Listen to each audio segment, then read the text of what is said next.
ਨਰੇਗਾ ਤੋਂ।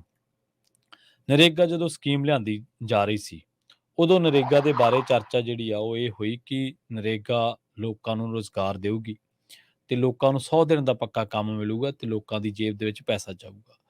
ਇਹਦੀ UPA 1 ਦੇ ਵਿੱਚ ਸ਼ਾਇਦ ਇਹਦੀ ਤਜਵੀਜ਼ ਰੱਖੀ ਗਈ UPA ਦੇ ਵਿੱਚ, ਤੇ ਉਸ ਤੋਂ ਬਾਅਦ ਇਹ ਸਕੀਮ ਜਿਹੜੀ ਆ ਆਈ ਭਾਰਤ ਦੇ ਵਿੱਚ। ਪਰ ਕੁਝ ਸਮੇਂ ਬਾਅਦ ਹੀ ਨਰੇਗਾ ਦੇ ਉੱਤੇ ਤਰ੍ਹਾਂ ਤਰ੍ਹਾਂ ਦੇ ਸਵਾਲ ਉੱਠਣ ਲੱਗੇ। ਭ੍ਰਿਸ਼ਟਾਚਾਰ ਦਾ ਸਭ ਤੋਂ ਵੱਡਾ ਸਵਾਲ, ਕਰਪਸ਼ਨ ਦਾ ਸਵਾਲ। ਹੁਣ ਜਿਹੜੀ ਗੱਲ ਸੁਣਨ ਦੇ ਵਿੱਚ ਆ ਰਹੀ ਹੈ ਵੀ ਕੇਂਦਰ ਨੇ ਨਰੇਗਾ ਦਾ ਬਜਟ ਦਿੱਤਾ ਘਟਾ, ਪਰ ਮੁੱਖ ਮੰਤਰੀ ਸਾਹਿਬ ਦਿਹਾੜੀ ਵਧਾਉਣ ਦੀ ਮੰਗ ਕਰ ਰਹੇ ਨੇ ਜੀ।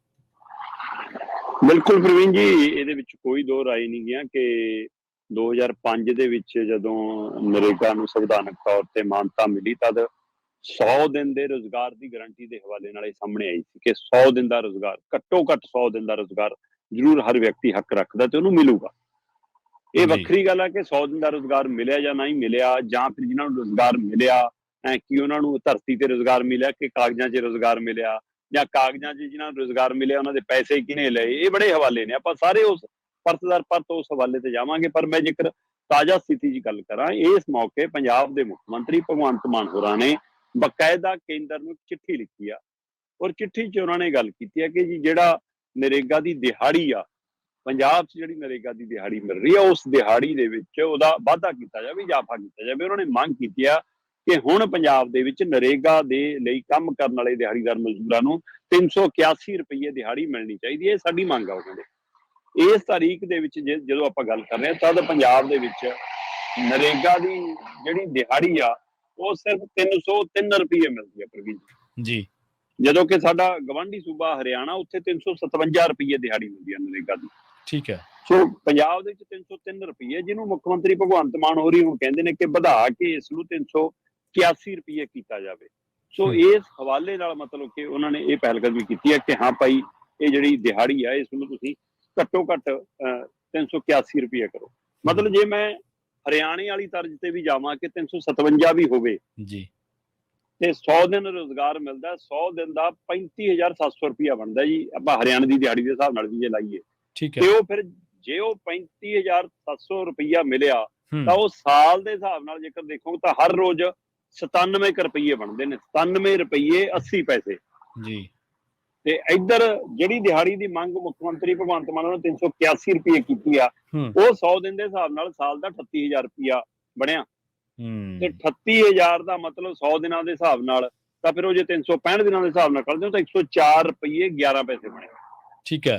ਤੇ 104 ਰੁਪਏ ਦਿਹਾੜੀ ਦੀ ਅੱਜ ਦੀ ਤਰੀਕ 'ਚ ਮੰਗ ਹੋ ਰਹੀ ਹੈ। ਇੱਥੇ ਹਿਸਾਬ ਲਾ ਲਓ ਕਿ ਇਹ ਵੀ ਇੱਕ ਬੜੀ ਉਹ ਲੱਗਦੀ ਆ ਆਸ ਦੀ ਕਰਨ ਕਿ ਲੈ ਭਾਈ ਦਿਹਾੜੀ ਵੱਧ ਜਾਣ। ਸੋ 100 ਰੁਪਇਆ ਪ੍ਰਤੀ ਦਿਨ ਦੇ ਹਿਸਾਬ ਨਾਲ ਮਹੀਨੇ ਦਾ 3,000 'ਚ ਦੱਸ ਦਿਓ ਮੈਨੂੰ ਕਿ ਰਾਸ਼ਨ ਵੀ ਨਹੀਂ ਆਉਂਦਾ ਜਾਂ ਦੁੱਧ ਵੀ ਨਹੀਂ ਆਉਂਦਾ, ਜਿਸ ਸਥਿਤੀ 'ਚ ਅਸੀਂ ਖੜੇ ਹਾਂ। ਫਿਰ ਆ ਜਾਓ ਇਹਦੀ ਅਸਲ ਸਥਿਤੀ ਨੂੰ ਸਮਝਣ ਦੇ ਲਈ ਮੁੱਖ ਮੰਤਰੀ ਭਗਵੰਤ ਮਾਨ ਹੋਰਾਂ ਨੇ ਪਿਛਲੇ ਦਿਨੀ ਬਕਾਇਦਾ ਤੌਰ ਤੇ ਪੰਜਾਬ ਦੇ ਪੰਚਾਇਤ ਵਿਭਾਗਾਂ ਨਾਲ ਬੈਠਕ ਕੀਤੀ, ਪੰਜਾਬ ਦੇ ਪੰਚਾਇਤ ਮੰਤਰੀ ਨਾਲ ਬੈਠਕ ਕੀਤੀ ਜੀ, ਵੱਖੋ-ਵੱਖ ਵਿਭਾਗਾਂ ਦੇ ਪੇਂਡੂ ਵਿਕਾਸ ਵਿਭਾਗ ਦੇ ਅਧਿਕਾਰੀਆਂ ਨਾਲ, ਉਹਨਾਂ ਦੇ ਮੁਲਾਜ਼ਮਾਂ ਨਾਲ ਗੱਲਬਾਤ ਕੀਤੀ। ਉਹਦੇ ਵਿੱਚੋਂ ਉਹ ਗੱਲਾਂ 'ਚੋਂ ਗੱਲ ਨਿਕਲ ਕੇ ਆਈ ਕਿ ਜੀ ਦਿਹਾੜੀ ਨਹੀਂ ਪੂਰੀ ਮਿਲਦੀ, ਸਹੀ ਨਹੀਂ ਮਿਲਦੀ, ਘੱਟ ਮਿਲਦੀ ਆ। ਤੇ ਉਹਦੇ ਵਿੱਚੋਂ ਫਿਰ ਮੁੱਖ ਮੰਤਰੀ ਹੋਰਾਂ ਨੇ ਕਹਿੰਦੇ ਜੀ ਕੇਂਦਰ ਨੂੰ ਚਿੱਠੀ ਲਿਖਣ ਦਾ ਫੈਸਲਾ ਕੀਤਾ। ਪ੍ਰਵੀਨ ਜੀ, ਸਭ ਤੋਂ ਪਹਿਲਾਂ ਤਾਂ ਸਵਾਲ ਇਹ ਹੈ ਕਿ ਆਖਰ ਨਰੇਗਾ ਹੈ ਕੀ? ਨਰੇਗਾ ਦੀ ਲੋੜ ਕਿਉਂ? ਫਿਰ ਜੇ ਉਹ ਸਹੀ ਕੰਮ ਕਰ ਵੀ ਰਹੇ ਜਾਂ ਨਹੀਂ।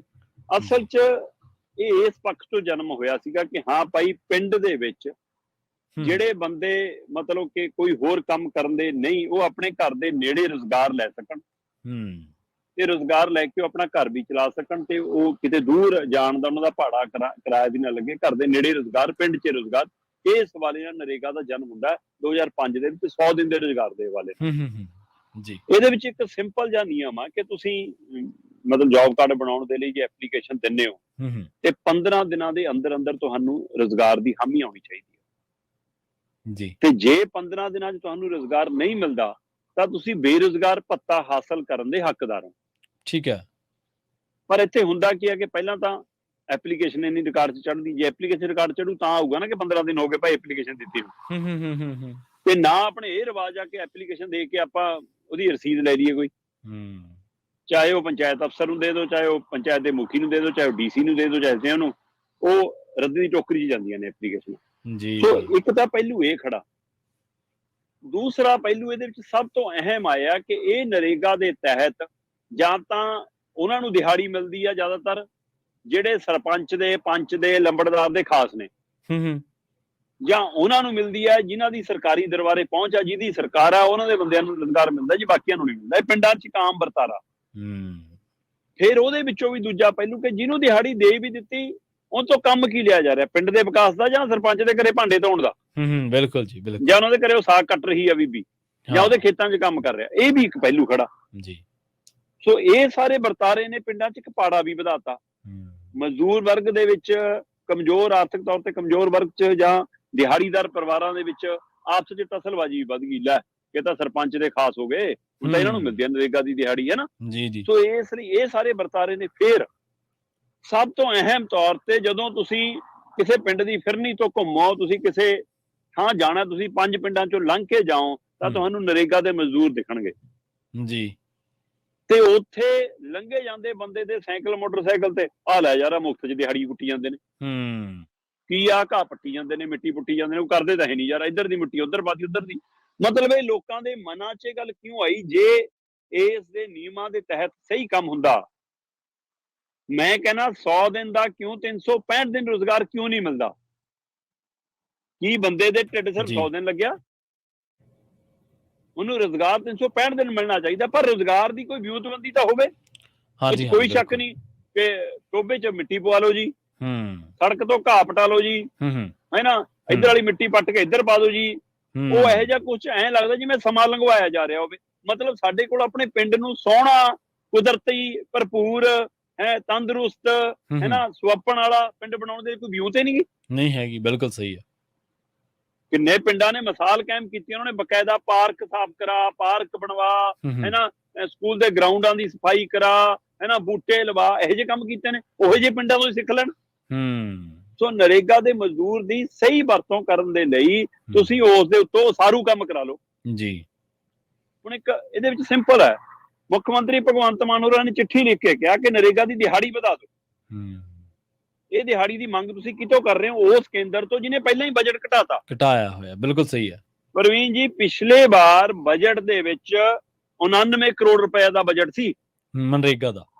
ਮੈਂ ਪੰਜਾਬ ਦੇ ਹਵਾਲੇ ਨਾਲ ਜੇਕਰ ਗੱਲ ਕਰਾਂ ਤਾਂ 99 ਕਰੋੜ ਦਾ ਬਜਟ ਸੀ, ਤੇ ਇਸ ਵਾਰ ਉਹ ਕੁੱਲ ਬਜਟ ਘਟ ਕੇ 60 ਕਰੋੜ ਦਾ ਰਹਿ ਗਿਆ। ਤੇ ਪੰਜਾਬ ਦੇ ਬਜਟ 'ਚ ਕਿੰਨੀ ਕਟੌਤੀ ਹੋ ਗਈ? 30% ਕਟੌਤੀ ਹੋ ਗਈ। ਬਿਲਕੁਲ ਸਹੀ ਹੈ। ਤੇ ਫਿਰ ਆਪਾਂ ਉਸ ਹਵਾਲੇ ਨਾਲ ਜੇਕਰ ਗੱਲ ਕਰਦੇ ਹਾਂ ਕਿ ਭਾਈ ਉਹਨਾਂ ਦਾ ਬਜਟ ਘਟਾਤਾ, ਅਸੀਂ ਉਹਨਾਂ ਤੋਂ ਦਿਹਾੜੀਆਂ ਵਧਾਉਣ ਦੀ ਮੰਗ ਕਰਦੇ ਹਾਂ। ਕਿਉਂ ਵਧਾਉਣਗੇ ਅਗਲੇ? ਪਰ ਮੈਂ ਕਹਿੰਦਾ ਇਹ ਕੰਮ ਤਾਂ ਕੇਂਦਰ ਨੇ ਕਰਨਾ, ਤਾਂ ਤੁਸੀਂ ਕੇਂਦਰ ਨੂੰ ਚਿੱਠੀ ਲਿਖੀ ਜੀ। ਜਿਹੜਾ ਕੰਮ ਮੁੱਖ ਮੰਤਰੀ ਸਾਹਿਬ ਕਰ ਸਕਦੇ ਨੇ ਉਹ ਕਰ ਲੈਣ। ਇੱਕ ਇਸ਼ਤਿਹਾਰ ਲਵਾਉਣ ਦਾ, ਇੱਕ ਮਸ਼ਹੂਰੀ ਕਰਨ ਦਾ ਮੈਂ ਮੌਕਾ ਦੇ ਦੇਣਾ ਪੰਜਾਬ ਸਰਕਾਰ ਨੂੰ ਜੀ। ਪੰਜਾਬ ਸਰਕਾਰ ਘੱਟੋ ਘੱਟ ਇੰਨਾ ਤਾਂ ਕਰ ਸਕਦੀ ਹੈ ਕਿ ਭਾਈ ਜਿਹੜੇ ਨਰੇਗਾ ਵਾਲੇ ਨੇ ਉਹਨਾਂ ਦੇ ਨਾਲ ਅਸੀਂ ਕਿੰਨੇ ਰੁਜ਼ਗਾਰ, 1 ਲੱਖ ਤੱਕ, 75,000 ਤੋਂ ਲੈ ਕੇ 1 ਲੱਖ ਤੱਕ ਬੰਦੇ ਨੂੰ ਰੁਜ਼ਗਾਰ ਪੰਜਾਬ ਸਰਕਾਰ ਦੇ ਸਕਦੀ ਹੈ ਨਰੇਗਾ ਦੇ ਤਹਿਤ। ਠੀਕ ਹੈ। ਤੇ ਉਹ ਦੇ ਦੇਣ। ਔਰ ਉਹਦੇ ਵਿੱਚ ਵਰਗ ਵੀ ਪੜ੍ਹਿਆ ਲਿਖਿਆ ਹੁੰਦਾ ਜੀ। ਪ੍ਰਵੀਨ ਜੀ, ਸਿੰਪਲ ਜਿਹਾ ਫਾਰਮੂਲਾ ਹੈ ਕਿ ਜਿਹੜਾ ਪੰਜਾਬ ਦੇ ਵਿੱਚ ਅੱਜ ਨਰੇਗਾ ਦੇ ਤਹਿਤ ਜਿਨ੍ਹਾਂ ਦੇ ਜੌਬ ਕਾਰਡ ਬਣੇ ਨੇ, ਹਾਂਜੀ, ਇਹ ਤਾਂ ਵੈਸੇ ਵੱਖਰਾ ਪਹਿਲੂ ਹੈ ਇੱਕ, ਕਿ ਪਿਛਲੇ ਦਿਨ ਇੱਕ ਖਬਰ ਆਉਂਦੀ ਹੈ, ਆਪਾਂ ਸ਼ਾਇਦ ਚਰਚਾ ਵੀ ਕੀਤੀ ਸੀ ਉਹਦੀ, ਕਿ ਪੰਚਾਇਤਾਂ ਦੇ ਚਹੇਤਿਆਂ ਦੇ ਉਹੇ ਜਿਹਾਂ ਦੇ, ਜਾਂ ਪੰਚਾਇਤਾਂ ਦੀ ਸ਼ਹਿ ਤੇ ਠੱਗੀ ਦੇ ਉਹੇ ਜਿਹੇ ਮਾਮਲੇ ਸਾਹਮਣੇ ਆਏ ਕਿ ਜਿਹੜੇ ਬੰਦੇ ਵਿਚਾਰੇ ਇਸ ਦੁਨੀਆ ਤੇ ਵੀ ਨਹੀਂ ਰਹੇ, ਉਹ ਵੀ ਨਰੇਗਾ ਦੀ ਦਿਹਾੜੀ ਕਰੀ ਜਾਂਦੇ ਸੀ। ਹਾਂਜੀ ਹਾਂਜੀ, ਬਿਲਕੁਲ। ਬਕਾਇਦਾ 14 ਪੰਚਾਇਤਾਂ ਦੇ ਉਹ ਮਾਮਲੇ ਸਾਹਮਣੇ ਆਏ ਕਿ 18 ਮਰੇ ਹੋਏ ਬੰਦਿਆਂ ਦੀ ਵੀ ਦਿਹਾੜੀ 'ਚ ਹਾਜ਼ਰੀ ਲੱਗ ਰਹੀ ਸੀ ਨਰੇਗਾ 'ਚ ਰਜਿਸਟਰ, ਤੇ ਉਹਨਾਂ ਦੇ ਪੈਸੇ ਕੌਣ ਖਾ ਗਿਆ ਜੀ। ਪਰ ਇੱਧਰ ਜਿਹੜੇ ਹਵਾਲੇ ਨਾਲ ਮੈਂ ਨੌਕਰੀ ਦੀ ਗੱਲ ਕਰਦਾ ਕਿ ਨੌਕਰੀ ਦੇ ਸਕਦੇ ਆ, ਪੰਜਾਬ ਦੇ ਵਿੱਚ ਇਸ ਮੌਕੇ ਜਿਹੜਾ ਰਿਕਾਰਡ ਹੈ ਉਹ ਜੀ ਕਰੀਬ 20,58,000 ਜੌਬ ਕਾਰਡ ਬਣੇ ਹੋਏ ਆ। ਠੀਕ ਹੈ। 20 ਲੱਖ ਤੋਂ ਵੱਧ, ਮਤਲਬ 20,58,000 ਮਤਲਬ 20.5 ਲੱਖ ਦੇ ਕਰੀਬ ਜੌਬ ਕਾਰਡ ਨੇ ਪੰਜਾਬ 'ਚ।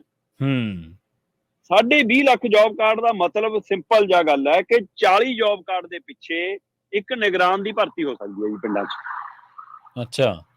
ਜੇ 40 ਬੰਦੇ ਨੇ, 40 ਬੰਦੇ ਨਰੇਗਾ ਦੇ ਤਹਿਤ ਦਿਹਾੜੀ ਕਰ ਰਹੇ ਨੇ, ਉਹਨਾਂ ਦੀ ਦਿਹਾੜੀ ਦੇ ਕੰਮਕਾਰ ਦੀ ਨਿਗਰਾਨੀ ਦੇ ਲਈ ਇੱਕ ਪੜ੍ਹੇ ਲਿਖੇ ਬੰਦੇ ਦੀ ਭਰਤੀ ਹੋ ਸਕਦੀ ਹੈ। ਠੀਕ ਹੈ। ਔਰ ਉਸ ਨਿਗਰਾਨ ਨੂੰ ਮਤਲਬ ਪੈਸੇ ਤਾਂ ਕੇਂਦਰ ਦੇ ਹੀ ਦੇਣੇ ਆ ਨਾ, ਤੁਸੀਂ ਤਾਂ ਦੇਣਾ ਕਿ ਭਾਈ ਆਹ ਨਰੇਗਾ ਦੇ ਤਹਿਤ ਸਾਡੀ ਇੰਨੀ ਬੰਦੀ ਆ, ਉਹਦੇ ਪੈਸੇ ਦੇਣੇ ਪੈਣੇ, ਉਹਨਾਂ ਨੂੰ ਰੋਕ ਨਹੀਂ ਸਕਦੇ, ਚਾਹੇ ਬਜਟ ਘੱਟ ਰੱਖਿਆ ਹੋਵੇ। ਉਹਦੇ ਤਹਿਤ ਇੱਕ ਨਿਗਰਾਨ ਜਿਹੜਾ ਰੱਖਿਆ ਜਾਂਦਾ ਹੈ, ਉਹਨੂੰ ਕਰੀਬ ਮਤਲਬ ਕਿ ਜਦੋਂ ਇਸ ਹਵਾਲੇ ਨਾਲ ਸਾਹਮਣੇ ਆਉਂਦਾ ਤਾਂ ਉਹਦੀ ਇਹ 10,000 12,000 ਤੱਕ ਤਨਖਾਹ ਬਣਦੀ ਹੈ। ਠੀਕ ਹੈ। ਉਸ ਨਿਗਰਾਨ ਦੀ। ਸੋ 50,000 ਬੰਦਾ ਸਿੱਧਾ 20,58,000 ਜੌਬ ਕਾਰਡ ਦੇ ਪਿੱਛੇ 50,000 ਸਿੱਧੇ ਨਿਗਰਾਨ ਭਰਤੀ ਹੁੰਦੇ ਆ ਪੰਜਾਬ 'ਚ। ਤੇ ਕਿਉਂ ਨਹੀਂ ਨੌਕਰੀ ਦਿੰਦੇ ਜੀ ਇਹਨਾਂ 50,000 ਨੌਜਵਾਨਾਂ ਨੂੰ ਜੀ। ਸੋ ਇਹ ਇੱਕ ਪਹਿਲੂ ਆ। ਦੂਜਾ ਫਿਰ ਰੁਜ਼ਗਾਰ ਸਹਾਇਕ ਰੱਖਣ ਦੀ ਗੱਲ ਆਈ। ਇਸੇ ਨਰੇਗਾ ਦੇ ਤਹਿਤ ਤੁਸੀਂ ਰੁਜ਼ਗਾਰ ਸਹਾਇਕ ਰੱਖ ਸਕਦੇ ਹੋ। ਉਹ ਹਰ ਪਿੰਡ ਦੇ ਪਿੱਛੇ ਇੱਕ ਰੱਖਣਾ ਜੀ। ਹਰ ਪਿੰਡ 'ਚ ਇੱਕ ਰੁਜ਼ਗਾਰ ਸਹਾਇਕ ਰੱਖਿਆ ਜਾ ਸਕਦਾ ਹੈ, ਜਿਹਦੀ ਤਨਖਾਹ 15 ਤੋਂ 20,000 ਹੈ। ਤੇ ਉਹ ਰੁਜ਼ਗਾਰ ਸਹਾਇਕ ਮਤਲਬ ਇਹਦਾ ਮਤਲਬ 12,000 ਤੋਂ ਵੱਧ 13,000 ਦੇ ਲਗਭਗ ਪਿੰਡ ਨੇ ਪੰਜਾਬ 'ਚ, ਤੇ 13,000 ਤਾਂ ਰੁਜ਼ਗਾਰ ਸਹਾਇਕ ਹੋ ਗਏ। ਹਾਂਜੀ ਹਾਂਜੀ, ਉਹ ਕਿੱਥੇ ਨੇ? ਤੇ ਫਿਰ ਉਹ ਰੱਖ ਲੈਣ, 15 ਤੋਂ 20,000 ਤਨਖਾਹ ਮਿਲਦੀ ਆ ਉਹਨਾਂ ਬੰਦਿਆਂ ਨੂੰ। ਹੋਰ ਛੱਡੋ, ਇੱਕ ਹੋਰ ਪਹਿਲੂ ਇਹਦੇ ਵਿੱਚ ਕਿ ਤੁਸੀਂ ਬਕਾਇਦਾ ਤੌਰ ਤੇ ਸਹਾਇਕ ਇੰਜੀਨੀਅਰ ਰੱਖੇ ਜਾ ਸਕਦੇ ਨੇ। ਠੀਕ ਹੈ।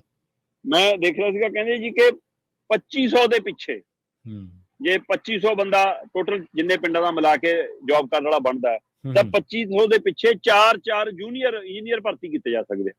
ਠੀਕ ਹੈ। ਵਿਚਾਰੇ ਡਾਂਗਾ ਖਾਂਦੇ ਆ ਜੀ, ਚੱਕੀ ਫਿਰਦੇ ਆਪਣੀਆਂ ਡਿਗਰੀਆਂ। ਸੋ ਜੇ 2500 ਦੇ ਪਿੱਛੇ 4 ਜੂਨੀਅਰ ਇੰਜੀਨੀਅਰ ਰੱਖੀ ਜਾ ਸਕਦੇ ਆ, ਤਾਂ ਇਹ ਕਰੀਬ ਮਤਲਬ ਕਿ 25,000 ਦੀ ਤਨਖਾਹ ਵਾਲੇ ਬੰਦੇ ਬਣਦੇ ਆ। ਇਹਨਾਂ ਨੂੰ 25,000 ਰੁਪਏ ਤਨਖਾਹ ਮਿਲਣੀ ਹੈ। ਜਿਨ੍ਹਾਂ ਨੇ ਫਿਰ ਧਿਆਨ ਰੱਖਣਾ ਕਿ ਭਾਈ ਇਸ ਪਿੰਡ 'ਚ ਪਾਣੀ ਦੇ ਪੱਧਰ ਲਈ ਕੀ ਕਰਨ ਦੀ ਲੋੜ ਹੈ ਜੀ, ਬਿਲਕੁਲ। ਇੱਥੇ ਟੋਭਾ ਜਿਉਂਦਾ ਕਰਨ ਦੀ ਲੋੜ ਹੈ, ਇੱਥੇ ਬੋਰ ਨਹੀਂ ਹੋਣਾ ਚਾਹੀਦਾ, ਇੱਥੇ ਬੂਟੇ ਲਾਓ। ਉਹ ਸਾਰਾ ਕੁਝ ਉਹਦੇ ਲਈ ਫਿਰ ਰੁਜ਼ਗਾਰ ਸਹਾਇਕ ਪ੍ਰਬੰਧ ਕਰੂਗਾ। ਰੁਜ਼ਗਾਰ ਦੇ ਨਿਗਰਾਨ ਕੰਮ ਦੀ ਨਿਗਰਾਨੀ ਕਰੂਗਾ।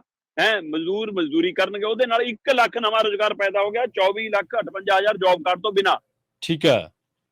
1 ਲੱਖ ਨਵੇਂ ਪੰਜਾਬ ਦੇ ਨੌਜਵਾਨਾਂ ਨੂੰ ਰੁਜ਼ਗਾਰ ਮਿਲਦਾ। ਸਰਕਾਰੀ ਯੋਜਨਾ ਤੇ ਕਿਉਂ ਨਹੀਂ ਕੰਮ ਕਰਦੀ? ਇੱਕ ਤਾਂ ਜਿਹੜਾ ਇਹ ਸਵਾਲੀਆ ਨਿਸ਼ਾਨ ਖੜਾ ਹੋ ਗਿਆ ਕਿ ਭਾਈ ਇਹਨਾਂ ਤੋਂ ਕੰਮ ਨਹੀਂ ਸਹੀ ਲਿਆ ਜਾਂਦਾ, ਟਾਈਮ ਪਾਸ ਹੈ, ਜਾਂ ਸਰਪੰਚ ਦੇ ਚਹੇਤਿਆਂ ਤੋਂ ਤਾਂ ਇੱਕ ਟਾਰਗੇਟ ਹੋਵੇ, ਪਿੰਡ ਨੂੰ ਪਤਾ ਹੋਵੇ ਕਿ ਭਾਈ ਅਸੀਂ ਆਹ ਕੰਮ ਕਰਾਉਣਾ ਜੀ। ਮਤਲਬ ਪੰਚਾਇਤਾਂ ਇੱਥੇ ਤੱਕ ਨਹੀਂ ਕੰਮ ਕਰ ਸਕੀਆਂ ਕਿ ਪਿੰਡ ਦੇ 5 ਏਕੜ ਤੋਂ ਘੱਟ ਵਾਲੇ ਕਿਸਾਨਾਂ ਨੂੰ ਇਸ ਦਾਇਰੇ 'ਚ ਕਿਉਂ ਨਹੀਂ ਲਿਆ ਸਕੇ, ਜਦੋਂ ਕਿ ਨਰੇਗਾ ਕਹਿੰਦਾ ਬਿਲਕੁਲ ਕਿ 5 ਏਕੜ ਤੱਕ ਜਿਹੜਾ ਕਿਸਾਨ ਹੈ ਪ੍ਰਵੀਨ ਜੀ, ਉਹਨੇ ਮੁਰਗੀ ਫਾਰਮ ਖੋਲਣਾ ਹੈ, ਉਹਨੇ ਡੇਅਰੀ ਫਾਰਮ ਖੋਲਣਾ ਹੈ, ਉਹਨੇ ਬੱਕਰੀਆਂ ਪਾਲਣੀਆਂ, ਉਹਨੂੰ ਸ਼ੈੱਡ ਤੱਕ ਬਣਾਉਣ ਦਾ ਖਰਚਾ ਨਰੇਗਾ ਤੋਂ ਮਿਲਣਾ। ਬਿਲਕੁਲ ਸਹੀ ਹੈ। ਤੁਸੀਂ ਬਾਗ ਲਾਉਣਾ, ਤੁਹਾਨੂੰ ਬੂਟੇ ਤੱਕ, ਬੂਟਿਆਂ ਦੀ ਨਿਗਰਾਨੀ ਤੱਕ, ਬੂਟਿਆਂ ਦੇ ਪਾਲਣ ਤੱਕ ਦਾ ਖਰਚਾ ਤੇ ਕੰਮ ਕਰਨ ਦੀ ਦਿਹਾੜੀ ਵੱਖਰੀ ਆ। ਮੈਨੂੰ ਦੱਸ ਦਿਓ ਪੰਜਾਬ 'ਚ ਕਿੰਨੇ ਕੁ ਕਿਸਾਨਾਂ ਨੂੰ ਨਰੇਗਾ ਤਹਿਤ ਦਿਹਾੜੀ ਮਿਲਦੀ ਆ ਜੀ? ਸਰਪੰਚ ਦੇ ਜੇਬ 'ਚੋਂ ਜਾਂਦੇ ਨੇ, MLA ਦੀ ਜੇਬ 'ਚੋਂ ਜਾਂਦੇ ਨੇ, ਮੁੱਖ ਮੰਤਰੀ ਦੀ ਜੇਬ 'ਚੋਂ ਜਾਂਦੇ ਨੇ, ਜਾਂ ਕੇਂਦਰ ਆਪਣੇ ਪੱਲਿਓਂ ਦਿੰਦਾ? ਦੇਸ਼ ਦਾ ਹੀ ਪੈਸਾ ਜੀ। ਤੇ ਕਿਉਂ ਨਹੀਂ ਪੰਚਾਇਤਾਂ ਇਸ ਗੱਲ ਲਈ ਆਉਂਦੀਆਂ ਕਿ ਯਾਰ ਸਾਡੇ ਪਿੰਡ ਦਾ ਜਿਹੜਾ ਛੋਟਾ ਕਿਸਾਨ ਹੈ, 1 ਏਕੜ 2 ਏਕੜ 2.5 ਏਕੜ 3 ਏਕੜ ਵਾਲਾ, ਘੱਟੋ ਘੱਟ ਉਹਨੂੰ ਦਿਹਾੜੀ ਤਾਂ ਮਿਲ ਜਾਵੇ ਆਪਣੇ ਖੇਤ ਦੇ ਕੰਮ ਕਰਨ ਦੀ। ਝੋਨੇ ਦੀ MSP ਜੇ 40,000 ਵੀ ਚੱਲ ਜਾਵੇ ਤਾਂ ਵੀ ਮੈਨੂੰ ਦੱਸ ਦਿਓ ਕਿ 1 ਕਿੱਲੇ ਵਾਲਾ ਕਿੰਨਾ ਕੁ ਕਮਾ ਲੂਗਾ ਭਾਈ? ਬਿਲਕੁਲ ਸਹੀ ਹੈ। ਤੇ ਫਿਰ ਕਿਉਂ ਨਹੀਂ ਇਸ ਮਸਲੇ ਤੇ ਗੱਲ ਕਰਦੇ? ਪਿੰਡ ਦੇ ਮਜ਼ਦੂਰ ਦਾ ਵੀ ਭਲਾ ਇਹਦੇ ਵਿੱਚ, ਪਿੰਡ ਦੇ ਕਿਸਾਨ ਦਾ ਵੀ ਭਲਾ, ਤੇ ਪਿੰਡ ਦੀ ਦਿੱਖ ਦਾ ਵੀ ਭਲਾ, ਸਾਰਾ ਪਿੰਡ ਸੋਹਣਾ ਵੀ ਬਣ ਜਾਵੇ। ਨਰੇਗਾ ਇੱਕ ਚੰਗੀ ਯੋਜਨਾ ਹੈ, ਪਰ ਇਸ ਨੂੰ ਅਸੀਂ ਭ੍ਰਿਸ਼ਟਾਚਾਰੀ ਦਾ ਅੱਡਾ ਬਣਾ ਕੇ ਰੱਖਦਾ, ਜਿੱਥੇ ਅਸੀਂ ਮਰਿਆਂ ਦੇ ਨਾਂ ਤੇ ਵੀ, ਇਹਦਾ ਮਤਲਬ ਸਰਪੰਚਾਂ ਪੰਚਾਂ ਦੇ ਢਿੱਡ ਨਹੀਂ ਭਰੇ ਹੋਣੇ ਉਹਨਾਂ ਦੇ, ਜਿਨ੍ਹਾਂ ਨੇ ਮਰਿਆਂ ਦੀ ਦਿਹਾੜੀਆਂ ਵੀ ਖਾ ਲੀਆਂ ਜੀ। ਸੋ ਇਸ ਲਈ ਇਹ ਕੱਲੀਆਂ ਚਿੱਠੀਆਂ ਲਿਖਣ ਨਾਲ ਨਹੀਂ ਮਾਮਲਾ ਹੱਲ ਹੋਣਾ।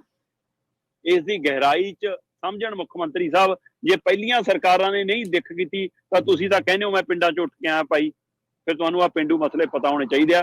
ਸੋ ਮੈਂ ਕਹਿੰਦਾ ਦਿਹਾੜੀ ਵਧਾਉਣ ਦੀ ਮੰਗ ਸਹੀ ਆ, ਪਰ ਉਹ ਦਿਹਾੜੀ 381 ਰੁਪਏ ਵੀ ਬਹੁਤ ਘੱਟ ਆ।